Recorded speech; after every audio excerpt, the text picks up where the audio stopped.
PTI ने 13 जमातों को शिकस्त दी है और सबसे बड़ी बात नून लीग एक्सपेक्ट कर रही थी इस वक्त जो है वो इमरान खान जिस तरह मैदान में उतरे हैं, जिस तरह लोगों के दिलों को छुआ है उन्होंने, जिस तरह बात की है, खुलकर बात की है और यहाँ वो पीछे नहीं हटे। इन्होंने एस्टैब्लिशमेंट पे भी जो है वो खूब वार करते हुए वो नजर आए, लेकिन नून लीग ने इस बार जो है वो मफाहिमत का जो है वो तरीका और अंदाज अपना लिया और जो वही नून लीग जो एस्टैब्लिशमेंट को जो है वो न्यूट्रल और जानवर कहती रही है, वही नून लीग जो है वो मफाहिमत का तरीका अपनाए रखी। और शेख रशीद ने भी जो है वो काफ़ी सारे पैगाम दिए थे कि एस्टैब्लिशमेंट जो है वो इलेक्शन में हाथ ना डाले। चीफ इलेक्शन कमिश्नर भी जो है वो ये ऐलान कर चुके थे कि हम इलेक्शन जो है वो बिल्कुल साफ और शफाफ कराएंगे। अब जो है वो इलेक्शन का रिजल्ट आ गया, अवाम बहुत खुश है और आज जो है वो मेरे साथ इस पर तज्जिया करने के लिए मेरे साथ मौजूद होंगी Nusrat Haris, CEO voice of nation and senior journalist. Ma'am अस्सलाम वालेकुम।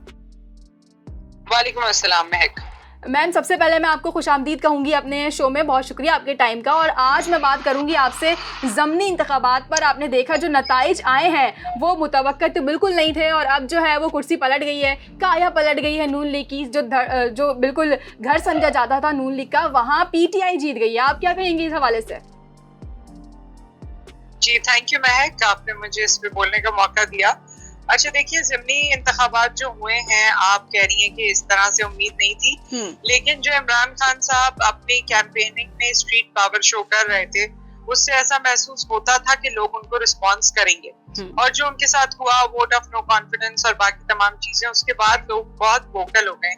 आपने देखा पिछले दिनों जो एहसन इकबाल साहब के साथ इंसिडेंट हुआ, उसके अलावा भी अमेरिका में डॉक्टर्स के साथ एक इवेंट हुआ, वहां पर भी इंसिडेंट्स काफी हुए हैं जिनकी वीडियोस वायरल हो रही हैं। तो लोग काफी वोकल हो गए और बहुत वोकल होके मैंने पहली दफा इस तरह देखा है कि कहीं भी उनको वो पॉलिटिशियंस नजर आ रहे हैं तो वो अपने गुस्से का इजहार कर रहे हैं। तो ऐसी सिचुएशन में हम सब ये जानते हैं कि इमरान खान साहब ने जितना स्ट्रीट पावर गेन किया और जितनी उनकी एक फैन फॉलोइंग हो गई है, उसका यकीनी तौर पे इसी तरह के नताइज आने थे और इसी तरह का रिस्पांस लोगों की तरफ से आना था।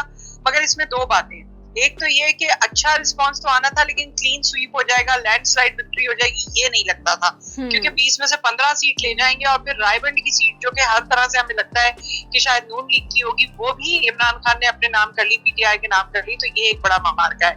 लेकिन इसके साथ साथ महक, जो अब इम्पोर्टेंट क्वेश्चन है वो ये है कि अब पाकिस्तान तहरीक इंसाफ को अपने आप को प्रूव करना पड़ेगा। क्योंकि जिस तरह शहबाज शरीफ और उनके साथियों ने वोट ऑफ नो कॉन्फिडेंस किया था और फिर इख्तियार में आते ही आपने देखा कि बिजली के पैसे बढ़ा दिए गए, दीगर और अशिया के पैसे बढ़ा दिए गए, पेट्रोलियम मसनूआत के पैसे बढ़ा दिए गए। इसी तरह से अब लोगों का कॉन्फिडेंस उन पे से शेक हुआ कि जी आप तो आए थे महंगाई कम करने, लेकिन आपने तो महंगाई कर दी। इसी तरह इमरान खान साहब ने अपनी कैंपेन में बहुत सारे ऐसे वादे किए हैं, दावे किए हैं और बातें की हैं जिसको उनको वफा करना होगा, वरना उनके लिए बड़ा क्रूशल हो जाएगा नेशनल इलेक्शंस में कि लोग उन पर भी अपना ट्रस्ट या फेथ कायम करें। ठीक है मैम, आप बिल्कुल ठीक कह रही है। वादे किए, दावे किए। इससे पहले भी जब इमरान खान साहब वज़ीर आज़म बनने जा रहे थे तो उन्होंने अपनी कैंपेन्स में जो है वो वादे और दावे किए थे, लेकिन आवाम जो है वो उनसे नाराज़ हो गई थी क्योंकि वादे वफ़ा नहीं हो सके थे। वो कह रहे थे कि घर देंगे और फिर जो है वो हर इंसान की जो है वो छत पे घर होगी, राशन के जो है वो वादे किए गए, बहुत सारी ऐसी चीज़ें गई, लेकिन आवाम फिर नाराज़ हो गई कि इमरान खान जो है वो चीज़ें नहीं करते नज़र आए। दूसरी बात मैं जो आपसे पूछना चाहूँगी वो ये कि अब हम देख रहे हैं कि वोट मांगने का तरीका क्या चेंज होता जा रहा है। पहले था वो घर घर जाके वोट मांगा जाता था, लेकिन अब जब हम देख रहे हैं और लोगों में जो है वो एक सेंस जो डेवलप किया है इमरान खान ने और लोगों से बात करने का एक जो कनेक्शन डेवलप किया है लोगों के साथ, तो एक नया हम माहौल देख रहे हैं कि अब वोट जो है वो इस तरह मांगे जाएंगे और लोगों के सामने एक शऊर पैदा कर दिया है लोगों के जहन में। तो इस हवाले से आप क्या कहेंगी? अच्छा मैं, जिस तरह आपने शऊर की बात की, तो शऊर और बेदारी तो पैदा हुई है और लोगों को लगा है कि जी वही लोग जो बारियां ले लेकर आते थे, अब उनके अलावा भी कोई चेहरा हमारे दरमियान मौजूद है। लेकिन इसके साथ साथ इमरान खान साहब की जहाँ फैन फॉलोइंग है और जहाँ उनकी ईमानदारी के डंके बजाए जाते हैं, जो कि गलत नहीं है, उसके साथ साथ आई थिंक एक चीज है जो इमरान खान साहब को जिसपे शायद थोड़ा सा कंट्रोल करने की जरूरत है, और वो है लहजा, लबो लहजा जो वो इस्तेमाल करते हैं कैंपेन्स में।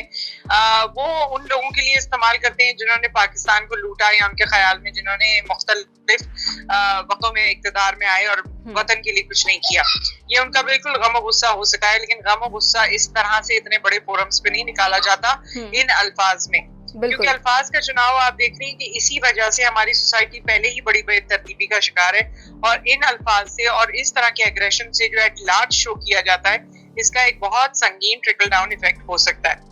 लेकिन इमरान खान साहब ओवरऑल उनकी पर्सनालिटी या ओवरऑल जो वो पाकिस्तान के लिए करना चाहते हैं, वो ऑब्वियसली हम सब जानते हैं कि अब तक की हमारी चॉइसेस में ऐसा महसूस होता है कि इज अ बेटर चॉइस। तो देखते हैं कि आगे आने वाले दिनों में लोग इस पे कितना वोकल होते हैं और कितनी बात करते हैं। शऊर बेशक हुआ है, और शऊर इस लेवल तक हुआ है कि पहले खवातीन पॉलिटिक्स से बहुत ज्यादा इंटरेस्ट नहीं लेती थी, अब आप उन्हें फैन फॉलोइंग कह लीजिए या इंटरेस्ट कह लीजिए, लेकिन खवातीन भी इंटरेस्ट लेने लगी हैं। एवरीबडी हैज अ से ऑन पाकिस्तान पॉलिटिक्स। पहले नहीं होती थी। ज़िमनी इंतखाबात को इतनी कवरेज मिलना और इतनी उस पर बात होना और ये हुआ करता था, लेकिन इस तरह का तड़का या अट्रैक्शन उसमें नहीं थी जो अब है।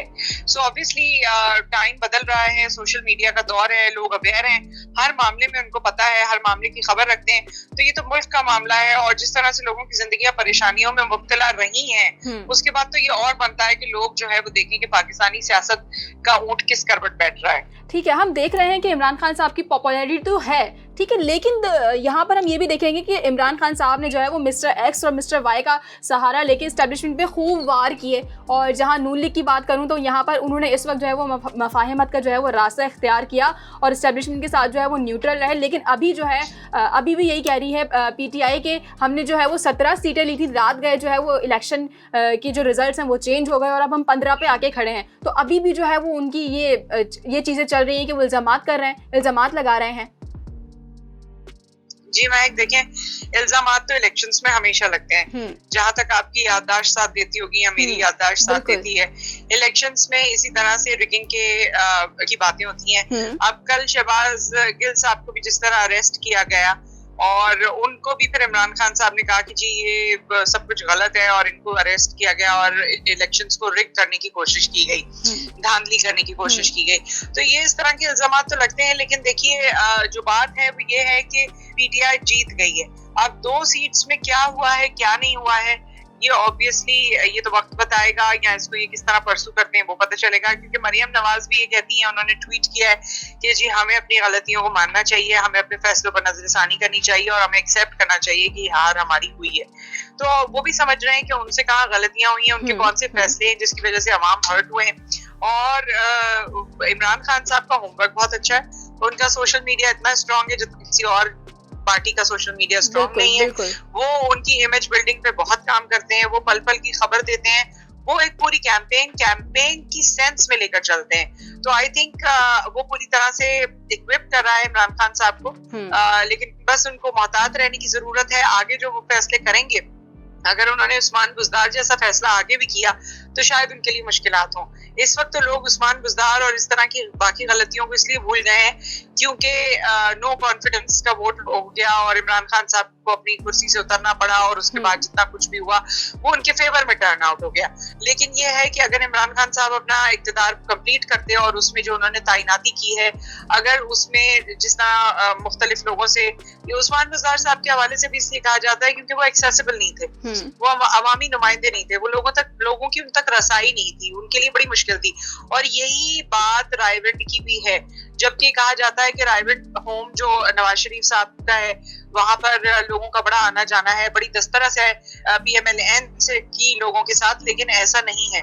वहाँ बड़ी सिक्योरिटी है, वहाँ बड़ी मुश्किल से रसाई होती है, और यही तमाम वो पहलू होते हैं और चीजें होती हैं महक, जिसकी वजह से कौम हर्ट होती है, और हर्ट होते होते होते वो फिर अपना आइडियल या लीडर बदल लेते हैं। तो आई थिंक ये एक मेजर शिफ्ट है जो इस वक्त पाकिस्तान की सियासत में हो रहा है। लेट्स सी कि किस तरफ जाता है, लेकिन इमरान खान साहब को दुआएं भी मिल रही हैं, सपोर्ट भी मिल रही है, और सोशल मीडिया पे जिस तरह आया येट अगेन के मोहम्मद हजरात किस तरह व्हील चेयर पे आके उन्होंने वोट कास्ट किया है, या किस तरह अपनी प्रेजेंस शो की है, तो ये तमाम चीजें वो हैं जो अनयूजुअल हैं, जिसमें रिस्पॉन्सिबिलिटी से ज्यादा जज्बा नजर आता है। और जब ऐसा जज्बा हो तो हम उसके नताइज अक्सर मुख्तलिफ देखते हैं। मैं कोई इमरान खान साहब की सपोर्टर नहीं हूँ, मैं एक न्यूट्रल तरीके से, वैसे तो न्यूट्रल को भी क्वेश्चन मार्क कर दिया गया आजकल, लेकिन न्यूट्रल तरीके से अगर एनालिसिस करूँ तो मेरा यही ख्याल है कि लोगों में गम और गुस्सा बहुत बढ़ता जा रहा है, और ना सिर्फ पाकिस्तान में, पाकिस्तानी जहाँ पूरी दुनिया में मौजूद है, उनको लगता है कि इमरान खान साहब के चेहरे में और इमरान खान साहब की शख्सियत में उनको शायद एक नया लीडर जो पाकिस्तान को एक बेहतर मुस्तकबिल दे सकता है वो नजर आ रहा है और पाकिस्तान उसे एक्सेप्ट करने के लिए तैयार है। मैं आपसे आखिरी सवाल करना चाहूँगी, माशी इस्तेकाम से हम सियासी इस्तेकाम देखते हैं, लेकिन अभी भी जो है वो रिजल्ट जो आ रहे हैं वहाँ पे PTI नाराज़ खड़ी है, अभी भी इस्तेकाम नज़र नहीं आ रहा। तो आप क्या समझती हैं बेहतर रास्ता क्या है? क्या नए इलेक्शन करवा लेने चाहिए, नए इंतखाबात का ऐलान कर देना चाहिए? देखिए अभी ये वोट ऑफ नो कॉन्फिडेंस दोबारा से शुरू होने हो सकता है शहबाज शरीफ साहब के लिए, जो कहा जा रहा है, और उनके लिए भी वही सूरतें हैं जो उस वक्त हमने डिस्कस की थी इमरान खान साहब के लिए थी कि रिजाइन कर दें या ये वो जो भी ऑप्शंस अवेलेबल होते हैं। तो बात ये है कि जो आम इंतखाबात हैं, नेशनल इलेक्शंस हैं, वही इसका हल है तमाम कियोस का और तमाम तर परेशानियों का। क्योंकि देखिए इकोनॉमी की जो सूरत हाल है, और आज तो मुझे ये भी पता चला कि IMF ने वादे तो कर लिए हैं इनसे, लेकिन उनकी शराइत हैं, उनको बहुत सी चीजें पसंद नहीं आई हैं। नैब की जो रूल्स हैं, रेगुलेशंस हैं, उनमें जो तरामीम की गई हैं, अच्छा। वो IMF को अच्छी नहीं लगी हैं, और IMF कंसर्न है पाकिस्तान को पैसे देने में। वो कि उन्होंने प्लेज किए हैं अमाउंट, लेकिन अब तक उस अमाउंट को डिपॉजिट नहीं किया, और उसका रीजन यही है कि उनके कंसर्न्स हैं, जिसमें से एक नैब के हवाले से जैसे मैंने आपको बताया। तो इम्पोर्टेंट यही है कि मुल्क की इस्तेहकाम के लिए, मुआशी तरक्की के लिए या मुआशी इस्तेहकाम के लिए, पहले तो हमें इस्तेहकाम चाहिए, तरक्की तो शायद बाद में हो सकेगी। हमें जरूरत है कि एक मुस्तकिल गवर्नमेंट आए, क्योंकि जो फॉरेन डायरेक्ट इन्वेस्टमेंट होती है, जो बाकी इकोनॉमिक इंडिकेटर्स होते हैं, या जितने भी लोग इन्वेस्टमेंट कर रहे होते हैं, वो सब अभी चुप करके बैठे हैं कि जी पता नहीं आने वाले दिनों में क्या होगा। तो मुआशी एक्टिविटी के लिए, इकोनॉमिक एक्टिविटी के लिए जरूरी है कि आम इंतखाबात हो जाए, जिस एक शख्सियत ने आना है, जिस पार्टी ने आना है, लोगों के जहनों में ये बात आ जाएगी कि 5 साल अब इसने गुजारने, इनकी कारकर्दगी होगी, उनके टर्म्स पे हमने जिंदगी गुजारनी है, इकोनॉमी को लेकर चलना है। तो आई थिंक फिर हमारी मुआशी इस्तेहकाम की कोई सूरत हाल बन सकेगी। ठीक है मैम, बहुत शुक्रिया आपके टाइम का, thank you so much. Thank you महक। मेरे साथ मौजूद थी नुसरत हारिस। आपने इनकी गुफ्तगू सुनी, बहुत ही बेहतरीन तज्जियाकार हैं, और अब जो है वो 22 को इलेक्शन होने वाले हैं, और वहाँ पर इजलास होने वाला है, और वहाँ पर जो है वो ऐलान किया जाएगा कि पंजाब की कुर्सी कौन संभालेगा। पंजाब की कुर्सी के जो उम्मीदवार हैं वो नून लीग की जानिब से जो है वो हमजा शहबाज ही थे, और लेकिन अब जो है वो PTI की जानिब से खड़े होने वाले हैं परवेज़ इलाही। चौधरी परवेज़ इलाही ने बहुत साथ दिया है नून लीग का। अगर हम बात करें जब नो कॉन्फिडेंस मूवमेंट की बात हो रही थी, और अब तक जो है वो परवेज़ इलाही PTI के साथ खड़े हैं। देखते हैं क्या रिजल्ट्स आते हैं और कुर्सी पे कौन उम्मीदवार खड़ा होता है, क्योंकि जैसे हम PTI की बात करते हैं तो वहाँ जो है वो यूटर्न्स बहुत सारे आते हैं, तो हो सकता है कि कोई यूटर्न भी PTI की जानिब से ले लिया जाए। तो मामला जो भी रहेंगे हम रखेंगे आपको अपडेट। आप देखते रहिए वॉइस ऑफ नेशन। तब तक अपनी होस्ट महफिल को दीजिए इजाजत। अल्लाह ने के बाद। वॉइस ऑफ नेशन की वीडियोस देखने के लिए हमारा चैनल सब्सक्राइब कीजिए और बेल के आइकॉन पर क्लिक कीजिए, ताकि आप हमारी तमाम आने वाली वीडियो से बाखबर रह सकें।